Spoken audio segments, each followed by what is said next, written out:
What is in it? You see, whole of Savitri is what Mother called a mantra. She told me it is a mantra for the transformation of the world. And mantra, as I told you, is something you can't understand with the mind, you must understand with the soul. So we repeat it, and we don't know what is going to happen because it's all subtle, very subtle things happen. We're not able to see, but there is something that's happening. Every time I recite Savitri, something happens in the world. It's a very powerful mantra. That's all I can tell you. And these are all occult things, so we can't explain them physically. Now, occultism is a very strange thing. Mother herself was a very great occultist. She studied in Algiers under Mr. Theo. He was a very famous man, and Mother knew occultism. But the occultism that is known in the world is not spiritual. It is mostly vital and mental. And it can be dangerous. Because the vital and mental are not so well protected like the spirit. When I say spiritual, you must not misunderstand it. People think spiritual has got to do with God and religion. No. Spiritual is not to do with the spirit. That's all. Mind has got mental, life has got vital, body is physical, spirit is spiritual. What is the spirit? We have something, we have got a body, we've got life, we've got mind, we've got a fourth thing. We're not aware of it. In religion they call it a soul, arm, or something. But people don't know it. They give it a name, but they don't know it. Very few people know what is the soul. They hear about it in the church and they pray for it, they use the word soul, but they don't know what it is. When most of us, the soul is asleep. There is a very small passage from Savitri. If the chamber's door is even a little ajar, what then can hinder God from stealing in? Or who forbid his kiss on the sleeping soul? So God has to come and kiss your soul, then the soul awakes. You understand? So it is a very happy thing, the soul. So even if you don't know it, you can at least imagine it. It's a beautiful thing. And the spirit is the things that deal with the soul. It's nothing to do with the mind. It's nothing to do with the life. It has its own way of knowing. Mind knows by reason, by rationality, by ratio. A is equal to B and B is equal to C. So A is equal to C. That's called ratio. And mind is rational. And so it goes by reason. The spirit doesn't go by reason. The spirit goes by vision. It sees. That is the difference. So the vision doesn't think, it sees. So I'll give you a small passage from Savitri, if you like, that gives us. King Ashwa, in Savitri, Sri Aurobindo has chosen Savitri first to describe his own yoga. What are you reading? What I'm reading there is the yoga of Sri Aurobindo, but in the book he puts it as the yoga of King Ashwapati, the father of Savitri. But his own yoga he is describing. The yoga of the mother is in the yoga of Savitri. So this thing contains, but he put it in the form of a story. But in this passage,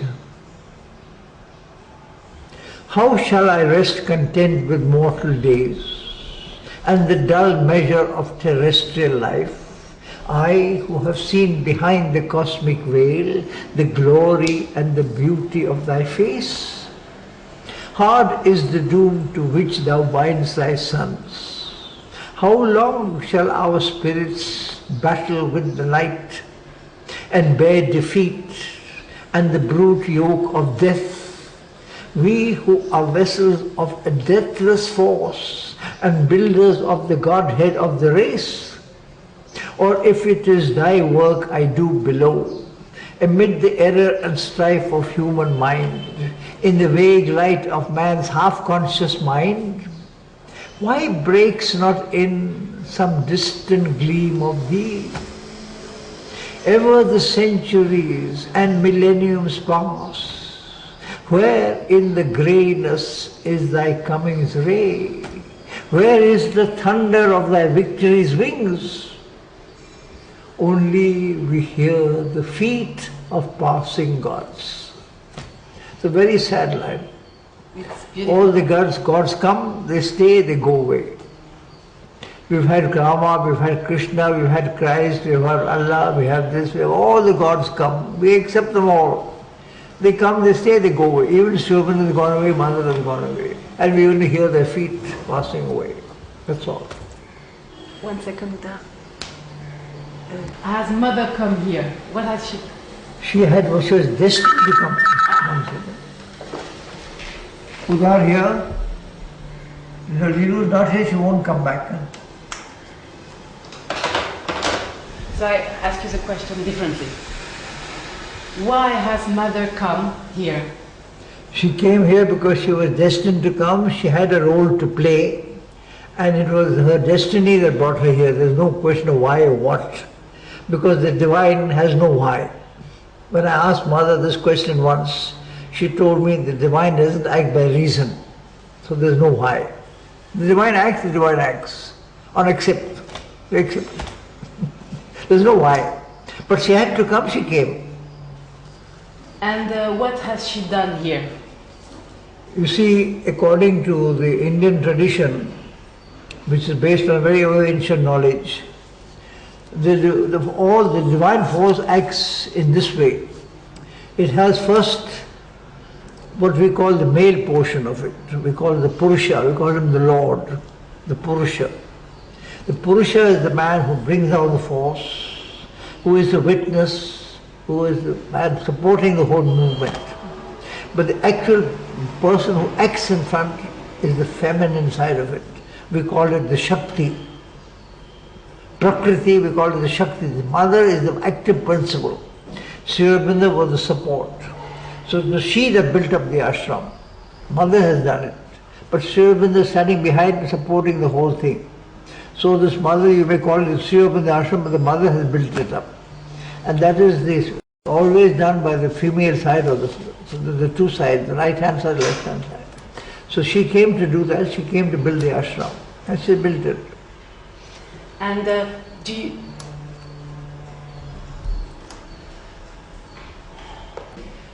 so can you tell us whether what it meant, whether Sri Aurobindo and Mother were more than human, and what it meant? You see, I will talk to you in terms that you can understand according to science. Science believes in evolution. All right, there is evolution.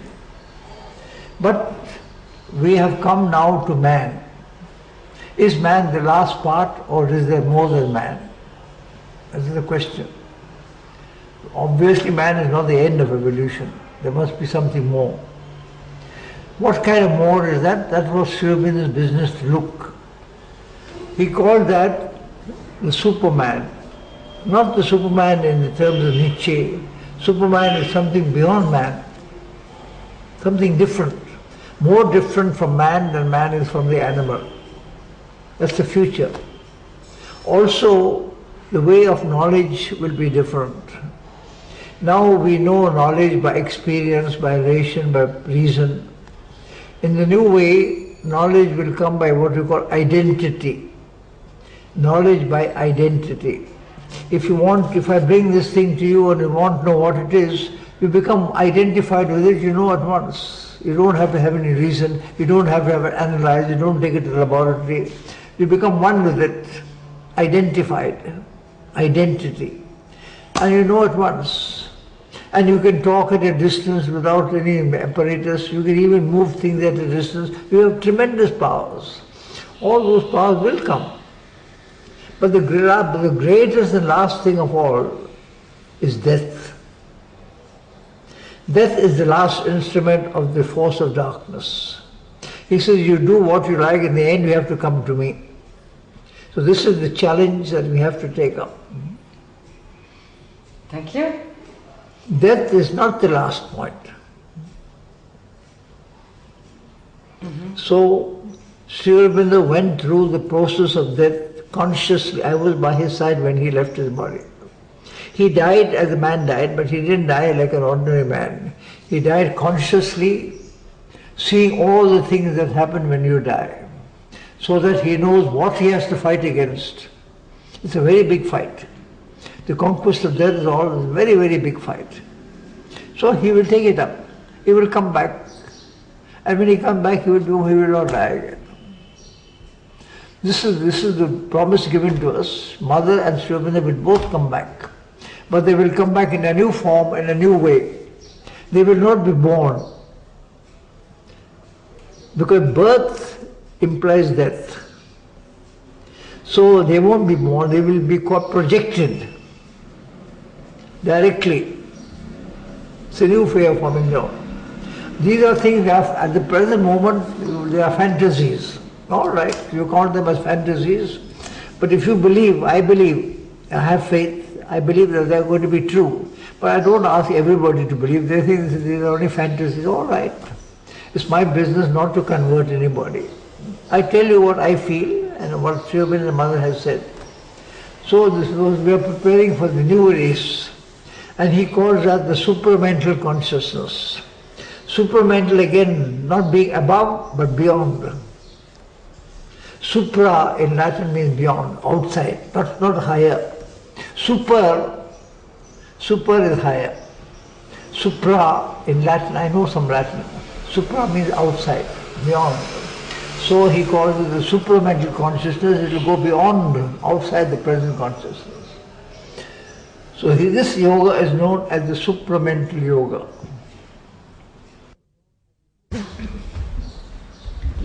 So why is Sri Aurobindo's yoga different? You see, all yoga, the word yoga means union.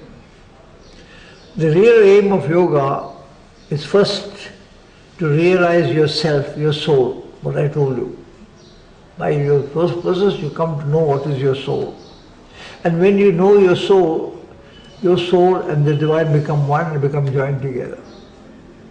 So yoga has two parts. First the realization of the soul and then the union of the soul with the divine. That's why the word yoga means union. So the process of yoga is due to be united with the divine. And so everybody has said, and all the religions also have said the same thing. Once you realize God, you have realized everything. What more do you want? Up to now. Sri Aurobindo is the first person in the whole world, the first time in history he has said it is not enough. The first man who has questioned this. Realizing God and being one with God is not enough. It's only half the work. I'll give you the lines from O soul, it is too early to rejoice. Thou hast reached the boundless silence of the self. Thou hast leaped into a glad divine abyss. But where hast thou thrown self's mission and self's power? On what dead bank on the eternal's road? One was within thee who was self and world. What hast thou done for his purpose in the stars? Escape brings not the victory and the crown.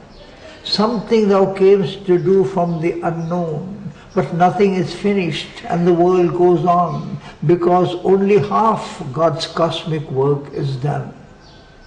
Only the everlasting No has neared and stared into thy eyes and killed thy heart. But where is the lover's everlasting yes? We must say yes, not no. Everything no. Finish with no, yes. So this is the yoga of saying yes. And the word Om, the great mystic word, the sound of the universe, the sound of creation is Om. See, A-U-M, Om. That's the whole sound of the universe, from which you have the Christian Amen. Amen comes from Om. You know? Yeah. So what has the what has the mother asked you to do? personally? Mother has to organize the whole world in the new form. So first she has to become herself immortal. I asked her this question, how will you do it? She said, I can try to change my present body and make it immortal, but it will take 200 years. I'm not sure whether this body can stand for 200 years. It did not stand. The body has got all the frailties of human body. It was there. Mother could not change that. So she said, in that case, I leave the body and come back in a new body, in a new way, like Sri Aurobindo. And the new way will be immortal. So, but she has not, she is continuing the work. You can't say whether this work will succeed in this generation or next generation, but it's coming very close. I can tell you that thing. All the things that have been promised are coming very close now. Another thing is that Mother has said, you see, I must first tell you what is our belief, what is Indian belief, which is different from the Christian belief.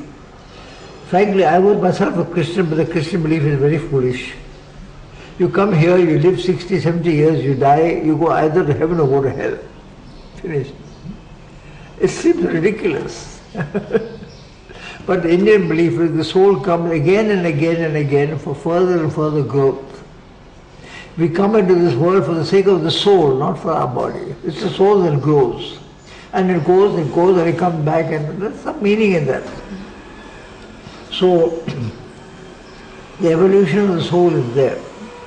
But Mother will try to see whether we can manage in this particular life. So she gave me an order. Very strange order. She told me, do not accept death as inevitable. She told me. She said, don't say you're not going to die, but don't say you have to die. Don't accept before it comes.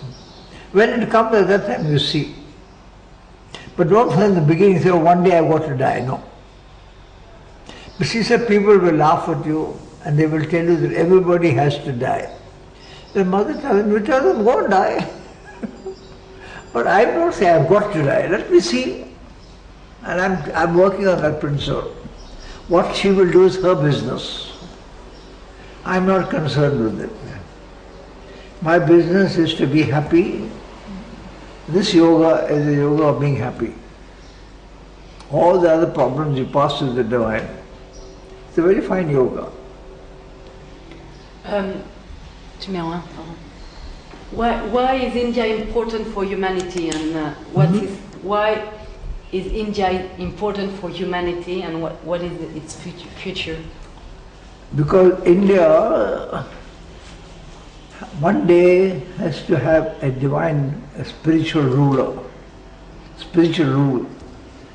At present, this political ruling is also completely false.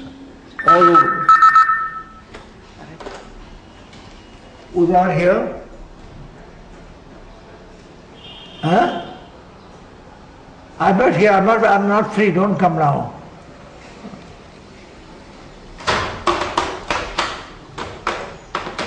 So why is important?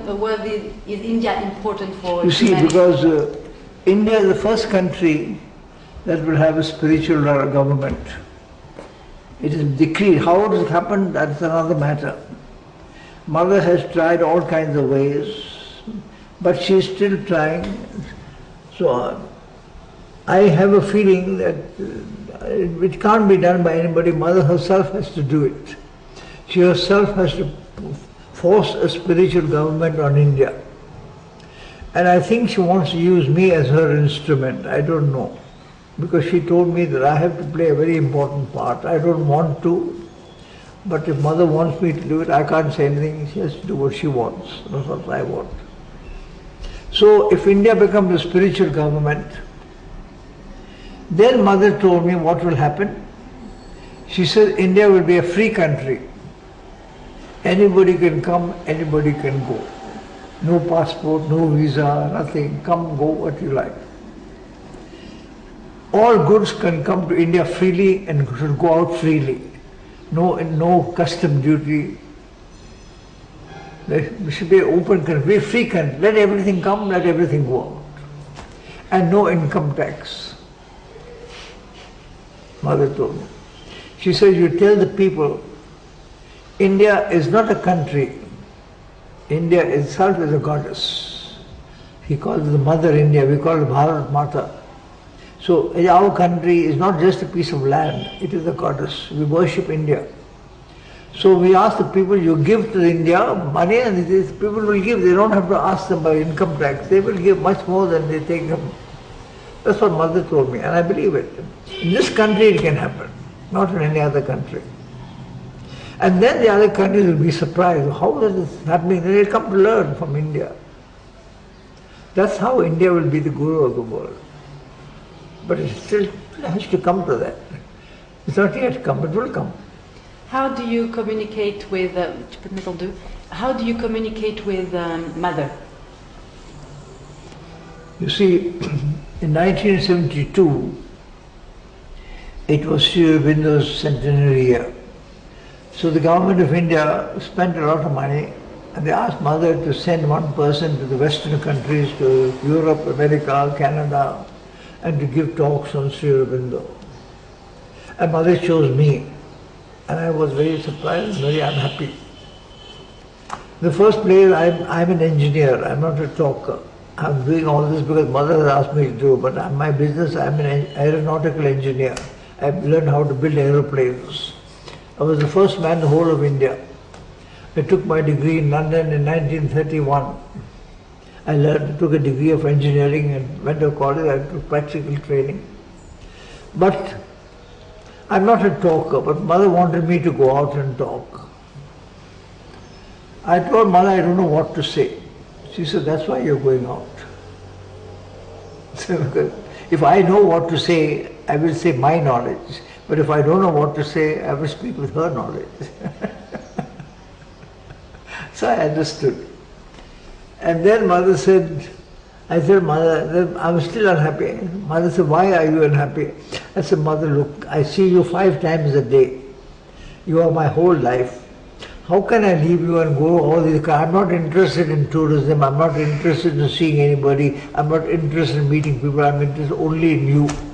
And you want me to go out and feel happy? How can I feel happy? Then Mother said, I give you my promise. Wherever you are, whenever it is, I will be closer to you than I am now sitting here in front of you. And on that promise I went. And she was constantly with me. And when I came back, she gave me every detail of my journey she told me. So she knew everything. So she confirmed that she was with me all the time. And even now, she is there constantly, she talks to me, I talk to her. I talk to her, other people can also talk if they believe. You must have faith. Faith is a big thing. Whether you have it or whether you don't have it, I don't know. And you can't produce it. I have faith. I have faith that Mother talks to me and I talk to her. I believe it. Some people may not believe it. Some people, some may. Can you tell us, describe us the first time, describe us the first time you saw Mother. What did you experience? The first time I saw Sri Aurobindo and the Mother, I saw them together. I was not interested in yoga. I came here to make money. I wanted to get married. Pondicherry was a good place to make money, so I came here to make money. I made money and I got married. I brought my wife from England and we got married in Pondicherry. I was not interested in the ashram. But after we got married, we went to have a darshan. And the first time I saw Sri Aurobindo, it was like that. See that picture there, up there? He was looking like that. He was sitting just with a cloth around him, and I saw, at last I have seen majesty, I said. I have seen kings and queens in Europe, but only the robes are majestic. Inside the person is a very ordinary person. But the robes might look like a king and queen robes. But the person is not majestic. Here, without robe, the person sitting like an emperor. You understand? Without robes. And then I looked at Mother and I saw so much love and sweetness in her. That's the first thing I saw Mother. I saw her love, I saw her sweetness. And Sri Aurobindo I saw as an emperor, majesty. That was my first impression. But after that I found that he also had a lot of love.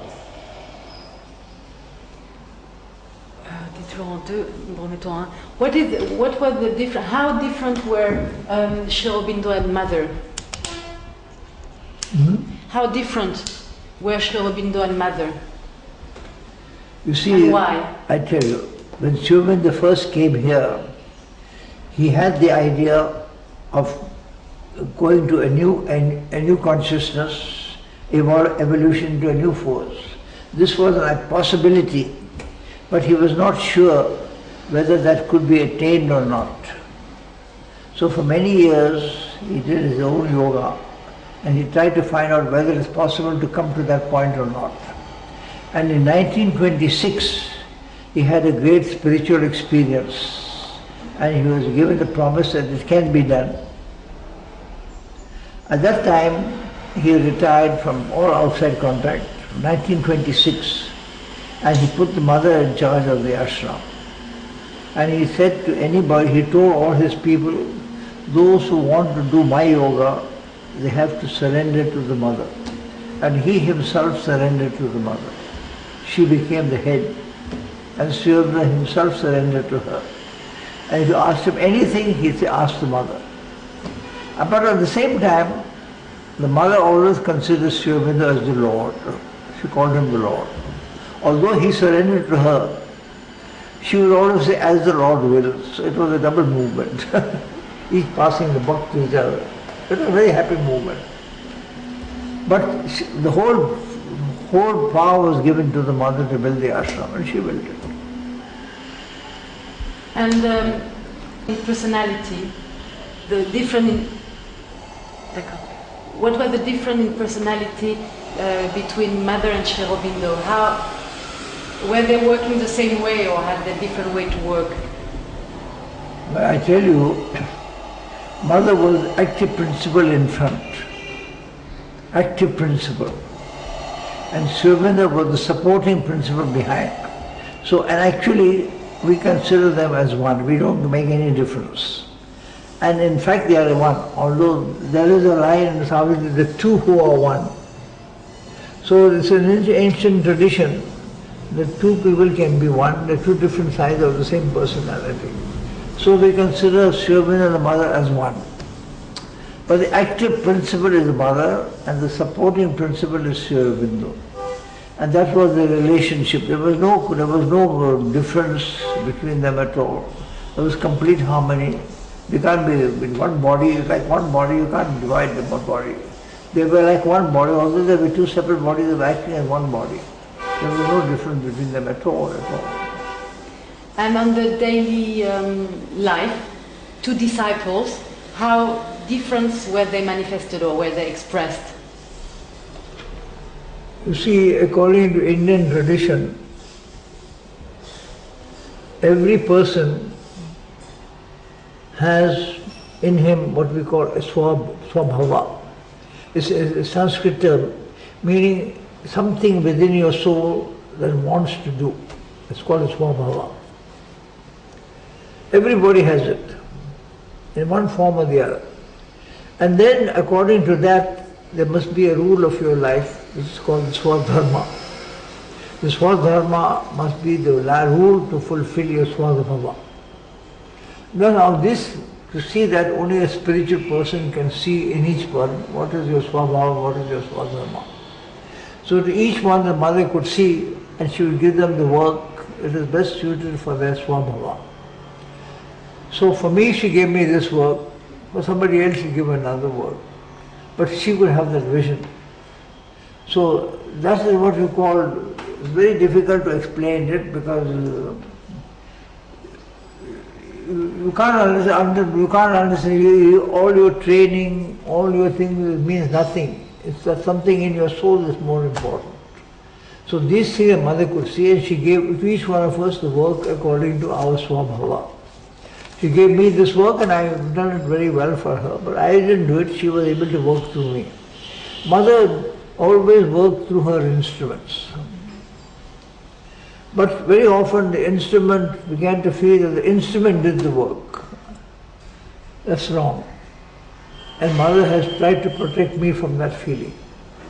I'm trying to always to keep that vision. It's not I who do it. I'm only an instrument, it is Mother who does it.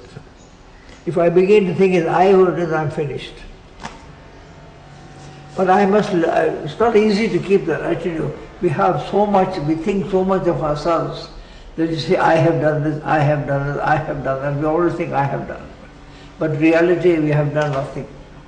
It's the Mother who does it, and she uses us as an instrument. I've been a good instrument of the Mother, she told me that, and I'm very happy, that's all. But I have nothing of my own. And so I tell you, I'm not an important person. I don't want to be important. If I'm important, I'm finished. And important people are not happy, I want to be happy.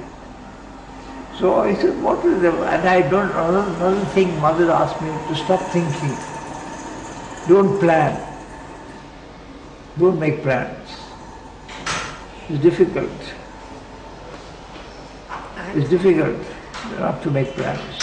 Why did you see, Mother told us one day, she said, the time has come for our force to enter into the physical field. And so we start the Department of Physical Education. And she told a man called Pranam, he will be the Director of Physical Education. And she told me that I will be the Secretary of Physical Education. And she asked me to organize the whole thing. I'm a good organizer. I've got capacities, and Mother is able to use that capacity. So the whole physical education was organized by me and also run by me for many, many, many years. But Mother never kept me tied to one thing. After something was running very well, she took me somewhere else, put in another department. So after some time, she took me away from that and put me to some other work. And she gave that work back to the physical education department. And then I left it. I was not a captain, but I was the secretary of physical education and the organizer. And but why did Mother wanted people to do so much sport? Too much work. No, sports. Because the body was necessary for the body to keep fit. You see, the body has its own consciousness. And most people don't realize the body's consciousness. The consciousness, Mother said in French, she says, it has been completely destroyed by les deux brigands, the mental and the vita. They dominate the body, and the poor body has lost its consciousness. But she says you must awaken the consciousness of the body, physical consciousness. And the body must be consulted for what you do. Don't force the body to do anything. There are people who force the body to do things when the body doesn't want to do it. And then the body reacts badly. I've been many cases. They call it strong willpower. But willpower is not body power. Willpower is mental power. So Mother wanted the body consciousness to awaken. And that's why she started physical education in order to train the body. The body must be fit to be conscious. So that was the purpose of physical education, to make the body a fit instrument. That's all. Tu te mets en trois, s'il te plaît. Well, you see, we have everybody of us believe, I mean, I don't say everybody, there are some people who don't believe in God, that doesn't matter. But those who believe in God, many people believe in God. Now each one has got their own idea of God, no? It doesn't matter, God can be anything in the world, you see. Each one has their own idea, it doesn't matter. But you have to have some kind of focal point, some kind of point at which you can look. To me, Mother is divine, that's all. For me. I don't say for anybody else. So if I look to God, I look to the Mother. I look to Shiva, but Mother is the person to whom I look. She is the person to do everything for me, that's all. I call her the Divine Mother. So, what more? I don't ask other people, I don't try to convert anybody else. I don't want other people to do it. I believe in it. If you want to believe, you believe in it. It makes no difference. Thank you, Dar. Thank you very much. he recited in Sanskrit. But Sri Aurobindo and Mother have started giving us mantras in English also. Because Sri Aurobindo has said that English is no longer the language of one country or one people. It has become the vehicle of the new manifestation. As Sanskrit was the vehicle before, the present vehicle is English. And so Sri Aurobindo has written all his works in English and he has given his mantras in English. But still there are people who like Sanskrit. So I will recite some Sanskrit mantras. It gives a good sound. Om Namo Bhagavate Sri Arvindaya. Om Namo Bhagavate Sri Arvindaya. Om Namo Bhagavatyai Sri Matre Mirambikayai. Om Namo Bhagavatyai Sri Matre Mirambikayai. Om Namo Bhagavatyam Mam Bhagavatyam Mam Bhagavatyam Mam Namo Namo. Om Namo Bhagavatyam Mam Bhagavatyam Mam Bhagavatyam